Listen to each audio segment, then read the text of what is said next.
Hi, welcome to SBR Videos. I'm Peter Loshak. Sitting next to me is Mike Brenner. This is the MLB Odds Couple show for Saturday, April 16th. Let's throw the record up on the screen. Mike Brenner, I had another anti-swept the board, 0-3. You had 1-2 nights, so a tough night for both of us. Yeah, it was, Pete. It was. But again, wake up, brush your knees off, and move forward. Don't make excuses. Sometimes you get bats that come alive and stuff happens. Hey, how about there's no more teams with no wins. Yeah, that's right. Over. You knew that was going to happen. You knew it was going to happen. And again, what I do in baseball, I probably should start. I'll try to start tweeting them out. But I do. I'm good at totals. I'm having a very good year in totals. About 57% on totals. But I make all the decisions on. Then why don't you start this? Try to make those decisions earlier. Don't worry about the weather. No, it's about. Oh, because of the lines. Because of your lines. Okay. Don't worry about the. Yeah. It's like okay. I'm going to tell you what to do. You should make your picks, but don't worry about the most important things that you consider as Pistol factors. Pete, Why my God. Why not? All right, you know what I'm saying? That's not the way how betting works. You have to care about. You have to pay attention to the things that are most important. You get enough weather forecast, though, Pete. I think that you can positively. There's not today. There's nothing going to be changing in the weather forecast for many of these ball games. It's possible. I don't know. I do what I do. But but for instance, the Boston game, there was a wind blowing in, and I wasn't on the under in that one, but I definitely didn't bet the over. Did you do a second half on that one? In baseball? Yeah. You can do second half totals. Yes, I don't remember. No, I don't remember what I did with the second half. I think I might have had Toronto on the second half side. But at any rate, we have an interesting slate of games. The first game on the board today is one that I'm interested. That I did bet on the overnight. Actually, I took a nibble with Seattle. Right. Okay. Obviously, CC Sabathia. Whatever you expect from him here in this game going forward, he's going to have some issues. And Felix Hernandez having kind of a quirky year, but looking pretty good. He usually does well at Yankee Stadium. CC Sabathia. Remember that song by Amy Winehouse, "Going to Rehab"? My daddy wants me to go to rehab. Nope. CC just got out of rehab. Don't remember the song. Okay. All right. Amy Winehouse. New York. Yankees bats have gone cold, and they need to go to hitting rehab. And what about Seattle on the first five or the full game line at just a small favorite line? Yeah, well, I like Seattle on the first five. Right. Okay. First five run line. What do you have it at? Oh, I don't have it on the run line here on my. But what do you got? The first five money line is minus 135. Yeah, I saw that. All right, I'll tell you what. I'll just take the money line minus 135.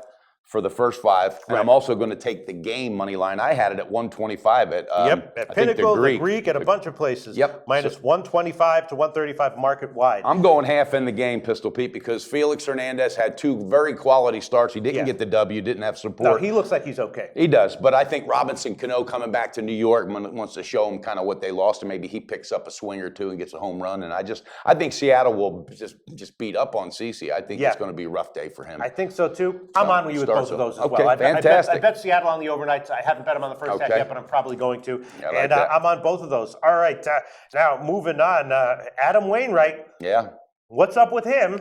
Don't know, but I know what's up with their bats. That team is just clicking. Their offense is absolutely on fire. So that's a tricky game. I mean, they are a big favorite. The offense is killing it. Wainwright is having curveball issues. Is he going to be able to fix those issues or not? That's a little bit of a tricky prediction to make. Yeah. But maybe it doesn't matter if St. Louis will continue to crush the ball. What do you think? I think that. I think if anything, whatever Wainwright gives up, I think their offense is capable of topping that by two. I really do. So I was thinking about a total in that, but again, I'm not total Loshak, but I'm staying off the game. But their bats are just amazing now. Actually, I did bet that total a little bit on the overnight at the over 7. What did you go? Over 7? Yeah, over 7. What's it now? I'm checking. You got like 74 papers there, Pistol Pete. You're going to have to condense that. It's still 7. That is tempting. Again, I can't pull the trigger on it right now, but I bet it on the overnights, and I could. All right, so let's see. What else? Well, what changes that? I got to ask you that, with all due respect. If you bet it on the overnight, why not feel that confident today? And the number didn't move. Because if I get other information, I'm just trying to get in the head of your thinking. Because if I get other information, I would completely pull it. Okay. Yeah. And these totals, they do move a lot. You know what I mean? In the Boston game, if you look at it, it was 9, and then it closed at 8.5 juice to the under. What happened to that one game? We were amazed. We thought there was something tricky with that line. It opened at 8. There was 2 shitty pitchers on the mound the other day. I wonder if they ended up covering that. That was the the Boston game, Yeah. right? What did that end up doing? It wound up going to 8. Okay. And there was some fluky scoring. Remember you said there's something tricky about this line, this total. You smelt it. Well, it was just, and good sense on people, that. Well, people were expecting that, I guess that the weather was, and the lineups were expected to be what they were. So, yeah, that was accurate. All right, let's move on. David Price didn't have a good first start at Fenway. Is he going to have a good second start here? Maybe, but Toronto, that's a lineup full of, you don't want to. Exactly. When's it going to explode?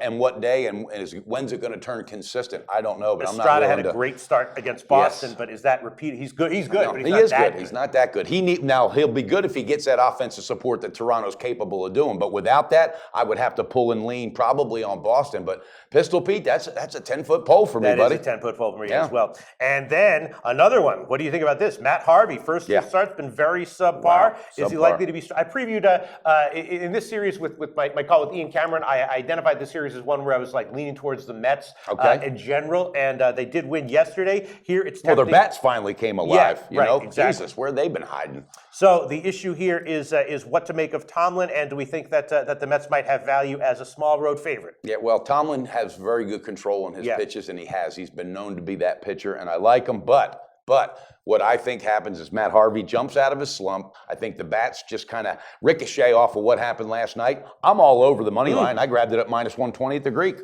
For the Mets? Yes. Well, we are going to give you -116 at UWager and Pinnacle. That's my line, shopper. I love it. I mean, these pennies will add up eventually. Pete. They do. No, you sold me on that. Yeah, -116 UWager and the Greek. I think Harvey's got to bounce out. He's too good of a pitcher. I don't think his issues are mental. I think it's just some mechanics more than anything. Yeah. And I think with a pitcher, Pete, when you have an explosive offense and they're not producing, that might psychologically get in the head of a pitcher as well. Yeah, and Cleveland is not a team that I feel bad betting against either. Yeah. All right, and then another interesting pitching matchup is Scherzer and Nola. Yeah. What's up with this Nola?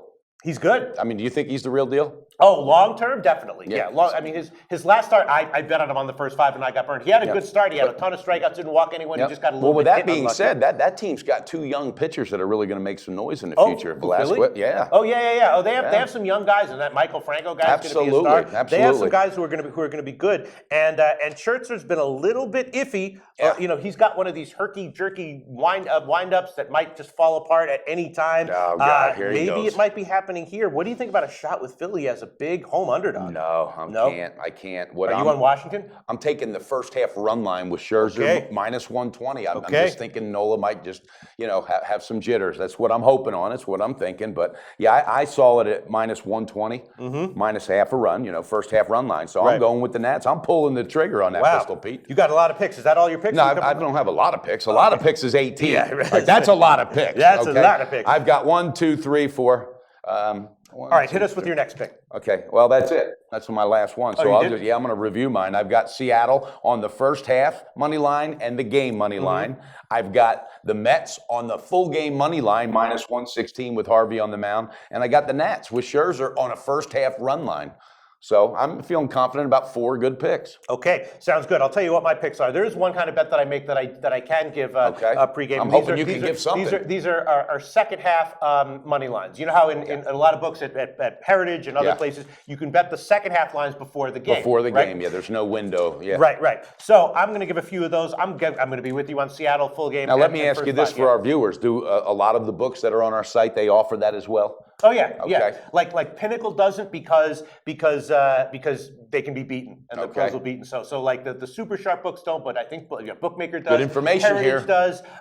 Pinnacle they take all second half money lines. Yeah, that you can do. Lines. Listen to that. And the totals on this. Okay, so I'm going to be on Seattle and first half and full game, and my second half money lines. I'm going to take a shot with KC. Okay. Now it's Young and Gray, and Sonny Gray obviously is awesome. How deep will he go? How deep will he go? Exactly. Well, he could easily throw a completely he can. I've seen him throw 115 pitches and it doesn't faze him. Or he might go Kansas City, though, you know what? I like it. They're doing it again. Everybody buried them again. Oh, they'll be lucky to be a 500 team. Yeah. I know it's early, but they're 8-2 and they're playing with confidence. Absolutely. Hats off to them, buddy.